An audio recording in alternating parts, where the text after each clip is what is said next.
Hello students, welcome again to my YouTube channel. इस वीडियो में हम लोग डिस्कस करेंगे जॉइंट लाइफ पॉलिसी और जॉइंट लाइफ पॉलिसी फंड जब दोनों प्रेजेंट हो बैलेंस शीट में और सरेंडर वैल्यू भी एडजस्टमेंट में दिया रहे तो कैसे सॉल्व करेंगे हम लोग क्वेश्चन को। तो इस क्वेश्चन में 3 पार्टनर हैं, नायक, नायर एंड मनी, जो शेयर करते हैं अपने प्रॉफिट को किस रेशियो में, 3:2:1 के रेशियो में। लाइबिलिटीज़ और एसेट्स उस टाइम प्रेजेंट ही होंगे। तो क्रेडिटर्स उनके पास कितने के थे, 18,000 के। रिजर्व था कितने का, 6,000 का। यहाँ पे लोन मिसेस मनी को दिया गया कितना, 12,000। ये लाइफ पॉलिसी फंड है, इसके बारे में हम लोग डिस्कस करेंगे। कितने का है, 18,000 का है। कैपिटल नायक और मनी ने कितना इंट्रोड्यूस किया, उनका क्रेडिट बैलेंस यहाँ पे बनता है कितना, 45,000, और मनी ने कितना, 30,000। ठीक है। एसेट्स में क्या थे, प्लांट थे, इन्वेस्टमेंट थे। यहाँ पे क्या दिया हुआ है, जॉइंट लाइफ पॉलिसी दिया हुआ है। यहाँ पे क्या दिया, फंड, और इस साइड में क्या है, पॉलिसी है। फिर स्टॉक है, डेटर्स है। कैपिटल नायर का, यहाँ पे डेबिट बैलेंस है किसका, नायर का। और बैंक में कितना अमाउंट है, 8,060 रुपये है। फिर जब फॉर्म डिजोल्व हुई तो जॉइंट लाइफ पॉलिसी था वो सरेंडर किया गया था कितने में, 16,500 में। जो पॉलिसी थी 18,000 की, उसको कितने में किया गया है सरेंडर, 16,500 में। नायक जो पार्टनर है वो टेक ओवर करता है प्लांट को कितने में, 35,000 रुपये में। जो प्लांट था 30,500 का, उसको वो 35,000 में क्या करता है, ले लेता है। इन्वेस्टमेंट सोल्ड होता है कितने में, 25,000 में। जो इन्वेस्टमेंट 21,000 का था उसको कितने में बेचा गया है, 25,000 में बेचा गया। मनी एग्री करता है कि वो डिस्चार्ज करेगा अपने वाइफ के लोन को। ये जो मनी है वो क्या कहते हैं कि वो डिस्चार्ज करेंगे अपनी वाइफ को लोन को। जो उनकी वाइफ ने लोन लिया फर्म से उसको वो पे ऑफ करेंगे। तो यहाँ पे लोन मिसेस मनी का कितना, 12,000 रुपये। तो एक लोन अकाउंट भी हम लोग देखेंगे। उसके बाद क्या, ही टुक द स्टॉक फॉर 14,000, और उसने बोला कि वो स्टॉक भी लेगा कितने का, 14,000 का। जो स्टॉक यहाँ पे देख सकते हैं हमारे पास कितने का है, 17,000 का है। उसको कितने में वो लेगा, 14,000 में ले लेगा। डेटर्स रियलाइज हुए हैं यहाँ पे कितने में, 12,000 में सिर्फ। जो एक्सपेंसेस था ये सब करने में वो कितना लगा, 540 रुपया। क्रेडिटर्स जो 18,000 के थे ना, उसको कितने में पे ऑफ कर दिया है इसने, 16,500 में यहाँ पे सेटलमेंट कर दिया गया। अब यहाँ पे ऐसा कुछ एडजस्टमेंट में नहीं कहता है, तो हमें क्या बनाना होगा, जो भी नेसेसरी एंट्रीज होंगे बंद करने के लिए फॉर्म को, वो हम लोग बनाएंगे। तो सबसे पहले यहाँ पे क्या बनता है, यहाँ पे हमारा बनेगा क्या, रियलाइजेशन अकाउंट एज यूजुअल। तो जो भी क्लोजिंग बैलेंस होगा किसका, एसेट्स का और लाइबिलिटीज़ का, उसके बुक वैल्यू पे हम लोग क्या करते हैं, ट्रांसफ़र करते हैं रियलाइजेशन अकाउंट में। तो यहाँ पे एसेट को हम लोग ट्रांसफ़र कर लेते हैं। प्लांट बन जाएगा कितना का, 30,500 का। इन्वेस्टमेंट 21,000 का। स्टॉक था कितना बैलेंस शीट में, 17,000 का। डेटर्स कितने के थे, 14,440 रुपये के। और क्या था, लाइफ पॉलिसी और जॉइंट लाइफ पॉलिसी फंड से रिलेटेड कुछ है। तो जब जॉइंट लाइफ पॉलिसी और जॉइंट लाइफ पॉलिसी फंड, ये दो जो है क्या, joint life policy fund and joint life policy, ये दोनों अगर प्रेजेंट हो बैलेंस शीट में, तो जो जॉइंट लाइफ पॉलिसी होता है ना, उसको हम लोग कहाँ पे करते हैं, ट्रांसफ़र। जो जॉइंट लाइफ पॉलिसी होता है उसको हम लोग ट्रांसफ़र करते हैं कहाँ, debit side of the realisation account में करेंगे। और जो फंड होता है लाइफ पॉलिसी को, उसको रियलाइजेशन के कहाँ, क्रेडिट साइड में हम लोग क्या करेंगे, ट्रांसफ़र करेंगे। तो यहाँ पे वही चीज़ को कहा गया है कि as per the rule of joint life policy fund, हम लोग जो जॉइंट लाइफ पॉलिसी होगा उसका अमाउंट को डेबिट करेंगे रियलाइजेशन में, और जो फंड का जो अमाउंट होगा उसको हम लोग कहाँ करेंगे, क्रेडिट करेंगे रियलाइजेशन में। तो यहाँ दोनों का अमाउंट सेम दिया गया है, तो इससे आपको कंफ्यूज नहीं होना। पॉलिसी को आप हमेशा कहाँ करना, डेबिट साइड ऑफ रियलाइजेशन में, और फंड को हमेशा कहाँ करना, credit side of realisation account में। और यहाँ पे जो सरेंडर्ड वैल्यू होगा इस क्वेश्चन में, ये जो सरेंडर वैल्यू है वो पार्टनर्स नहीं शेयर करेंगे, ये भी कहाँ जाएगा, रियलाइजेशन अकाउंट में ही जाएगा। कैसे, बाय बैंक अकाउंट में हम लोग करेंगे।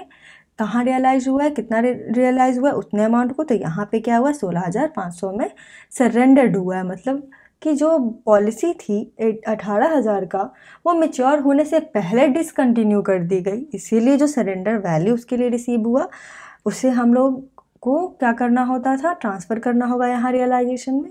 अगर क्वेश्चन में हम लोग 16 नंबर क्वेश्चन, जो आप इस वीडियो से पहले जो वीडियो आई थी, तो आप प्रीवियस वीडियो को प्लीज़ चेकआउट भी कर सकते हैं।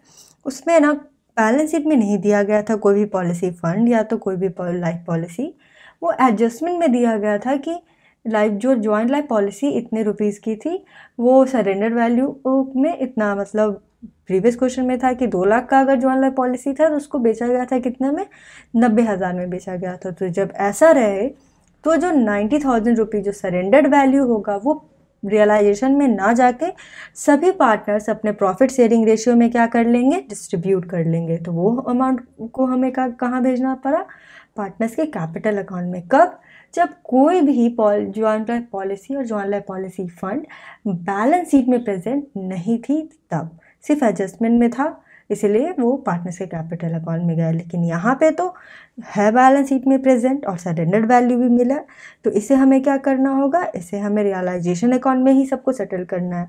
तो इसी को हम लोग करते हैं। तो यहाँ पे क्या है, life policy debit side of realisation में है, फंड कहाँ, क्रेडिट साइड ऑफ रियलाइजेशन में। आई होप आपको ये जो चीज़ है वो समझ में आ गया होगा अच्छे से। उसके बाद है क्या, बाय बैंक अकाउंट यहाँ पे करेंगे। तो यहाँ पे जॉइंट लाइफ पॉलिसी फंड का ये क्या, सरेंडर वैल्यू यहाँ पे जाएगा किसमें, बाय बैंक अकाउंट में। फिर इन्वेस्टमेंट था उसको रियलाइज़ किया गया, मतलब बेचा गया कितने में, 25,000 में, तो वो भी कहाँ चला जाएगा, बाय बैंक अकाउंट से। इन्वेस्टमेंट में क्या है, 25,000 बैंक अकाउंट में जाएगा। डेटस थे वो कितने में बेचे गए हैं, तो वो बेचे गए हैं 12,000 में, तो इसीलिए ये तीनों अमाउंट बनता है कहाँ, बाय बैंक अकाउंट में जो जाएगा। तो टोटल अमाउंट बनता है ये सभी को बेच के निकला कितना, 53,500 रुपीज़। जो नायक है इस साइड हम लोग लिखा हुआ है क्या, नायक कैपिटल अकाउंट, यहाँ पे 35,000 क्यों है, प्लांट टेकन ओवर बाय नायक। जब कोई पार्टनर एसेट को टेक ओवर करते हैं तो वो रियलाइजेशन अकाउंट में कैसे जाता है, by Nayak capital account. For what, plant taken over by Nayak of 35,000 rupees. फिर उसके बाद है क्या, बाय मनीज कैपिटल अकाउंट।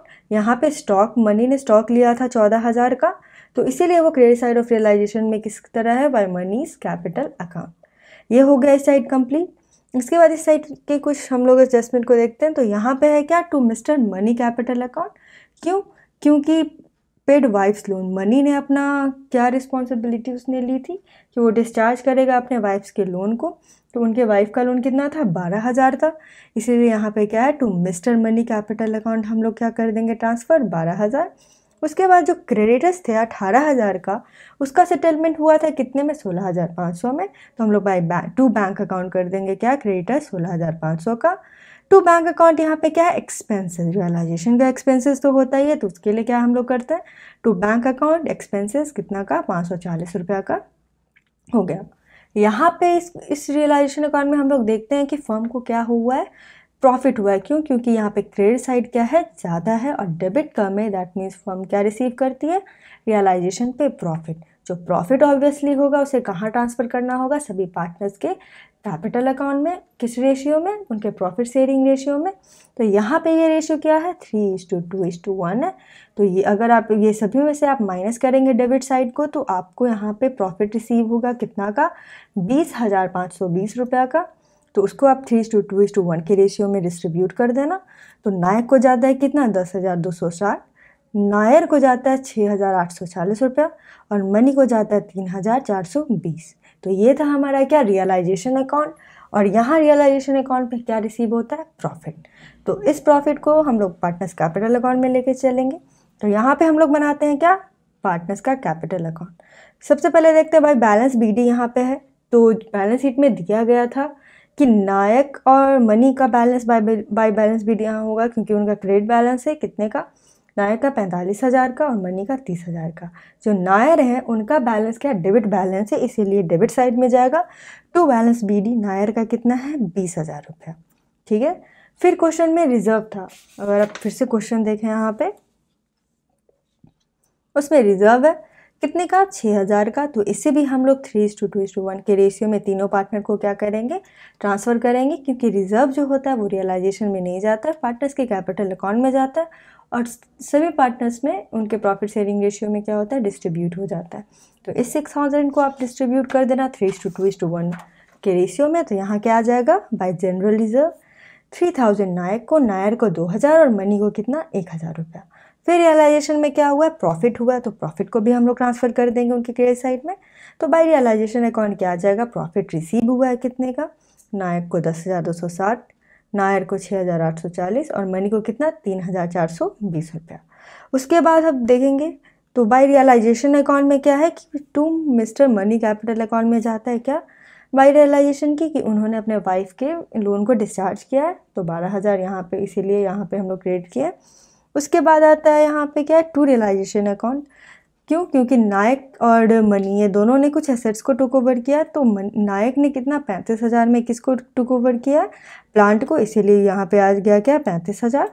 मनी ने कितना किया 14,000 रुपये का स्टॉक टुक ओवर किया, इसीलिए मनी के में कितना जाएगा 14,000 रुपये। ये था हमारा पार्टनर्स कैपिटल। और तो कोई इससे रिलेटेड कोई एंट्री नहीं है पार्टनर्स कैपिटल से। तो अब हम उनके बैलेंस को क्या करेंगे, इक्वेट करते हैं। देखते हैं कि फाइनल पेमेंट किसे करना और किसे कैश ब्रॉट इन करना है। तो यहाँ पे क्या बनता है, नायर एंड मनी। तो आप अगर प्लस करते हैं 45,000, 3,000 और 10,260 रुपीज़ नायक का, तो बनता है कितना 58,260 रुपीज़, राइट। इसमें से डिडक्ट करना हुआ कितना 35,000, तो आता है जाएगा टू बैंक अकाउंट को कितना 23,260। फिर उसके बाद अगर आप करते हैं नायर का, तो नायर का बनता है 20,000 रुपया, और यहाँ भी उनका क्या है 20,000 रुपया उनका यहाँ बनता है।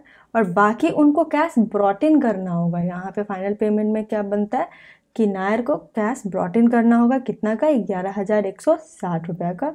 आप फिर अब प्लस करो 30,000, ये है पार्टनर से capital account 30,000 plus 1,000 plus 3,420 plus 12,000, तो बनता है क्रेडिट साइड में मनी का कितना 46,420 रुपीज़। आप उसमें से डिडक्ट करेंगे क्या 14,000 जो स्टॉक उसने टेक ओवर किया है, तो यहाँ पे आपको बैलेंस मिल जाएगा क्या टू बैंक अकाउंट में 32,420 रुपया। तो ये क्या है, फाइनल पेमेंट करना है फर्म को मनी को कितना 32,420 रुपया। ये था हमारा क्या पार्टनर्स का कैपिटल अकाउंट। उसके बाद हम लोग लास्टली में क्या प्रिपेयर करते हैं, बैंक अकाउंट करते हैं ऑब्वियसली। तो यहाँ पे बाय नायक कैपिटल अकाउंट आ जाएगा कितना 23,260 रुपया फाइनल पेमेंट करना है फर्म को। मनी को कितना करना है 32,420 रुपया। लेकिन नायर है उसको कैश ब्रॉट इन और करना पड़ेगा बैंक में, तो कितना करना पड़ेगा उसका यहाँ आ जाएगा ये टू नायर कैपिटल अकाउंट कितना 11,160 रुपया। यहाँ पे है बाय रियलाइजेशन अकाउंट क्रेडिटर्स। क्यों? क्योंकि कैश पेमेंट हुआ है किसे, क्रेडिटर को फुल्ली सेटलमेंट हुआ है, तो हम लोगों ने क्या एंट्री की थी टू बैंक अकाउंट किया था, इसीलिए बाय रियलाइजेशन अकाउंट है क्रेडिटर कितने का है 16,500 का है। बाय रियलाइजेशन अकाउंट एक्सपेंसेस कितने का है, तो 540 रुपया का क्या है हमारे पास एक्सपेंसेस है, राइट। फिर इस साइड में तो और सब कुछ कंप्लीट है और कुछ नहीं है जो क्रेडिट साइड में जाएगा बैंक अकाउंट के। टू बैलेंस बीडी यहाँ पे क्या है, तो हम लोगों ने देखा था कि बैलेंस शीट में 8,060 रुपया है, तो इसीलिए यहाँ पे क्या आया है टू बैलेंस बीडी 8,060 रुपया का। सभी एसेट्स को हर चीज़ को बेच के जो कैश रिसीव हुआ है कितने का रिसीव हुआ है 53,500 का हुआ है। और जो नायर कैपिटल अकाउंट में आया है यहाँ पे क्या 11,160 रुपया। क्यों? क्योंकि उसे और कैश ब्रॉट इन करना है। तो ये था हमारा क्या बैंक अकाउंट। फिर लास्टली हम लोग क्या देखते हैं, दोनों का बैलेंस इक्वेट करके देखते हैं। यहाँ पे बैलेंस आता है कितना 72,720 रुपीज़। फिर क्रेडिट साइड में कितना 72,720 रुपीज़। तो ये था हमारा बैंक अकाउंट। तो रियलाइजेशन अकाउंट में जो समझने की चीज़ें थी वो क्या थी, रिलेट कर रही थी जॉइंट लाइफ पॉलिसी से और जॉइंट लाइफ पॉलिसी फंड से। तो जो भी मैंने बताया उससे रिलेटेड आप यहाँ पे आप बाय सेंटेंस आप इसे अच्छे से लिख लो और यहाँ पे देख भी सकते हो, इसीलिए मैंने यहाँ पे प्रोवाइड कर दिया कि कंफ्यूज ना आप हो जो भी बोला और गया इस क्वेश्चन में इससे रिलेटेड। तो आप उसको राइट डाउन भी कर लेना अपने कॉपी में कि जब जॉइंट लाइफ पॉलिसी नहीं दिया रहेगा क्वेश्चन में और एडिशनल इन्फॉर्मेशन मेंशन किया रहेगा कि जॉइंट लाइफ पॉलिसी सरेंडर हुआ है, तो वो जो अमाउंट रिसीव हुआ है सरेंडर वैल्यू का वो कहाँ जाएगा यहाँ देखिए पार्टनर्स के कैपिटल अकाउंट में जाएगा, है ना। कैपिटल अकाउंट्स में जाएगा किस रेशियो में, उनके प्रॉफिट शेयरिंग रेशियो में। ये है क्या उनके प्रॉफिट शेयरिंग रेशियो में, राइट। तो ये था जब नहीं प्रेजेंट हो। तो इस क्वेश्चन में ये 2 नंबर अप्लाई हुआ है क्या कि if both joint life policy and joint life policy fund are given in the question both should be transfer to realisation. Joint life policy जो था उसको कहाँ रिकॉर्ड हम लोगों ने किया, debit side of realisation account में। और जो जॉइंट लाइफ पॉलिसी फंड है, ये जो फंड है इसका भी ध्यान रखना, जो फंड होगा उसे कहाँ ट्रांसफ़र करना होगा, क्रेडिट साइड में रियलाइजेशन के, और जो सरेंडर्ड वैल्यू होगा इंश्योरेंस कंपनी से, उससे भी हम लोग कहाँ क्रेडिट किए हैं, तो बैंक अकाउंट में हम इस क्वेश्चन में हुआ है ना, कहाँ हुआ, रियलाइजेशन अकाउंट में ही। तो ये है ये दोनों से रिलेटेड चीज़ें, इसको ध्यान रखना है। तो ये क्वेश्चन थोड़ा सा अलग था, जो जॉइंट लाइफ पॉलिसी से रिलेटेड था, या इसी टाइप्स के अगर कुछ आएंगे तो उसको कैसे बनाना है वो आपको ध्यान रखना है। So thank you for watching the video. Please like and share and subscribe the channel also.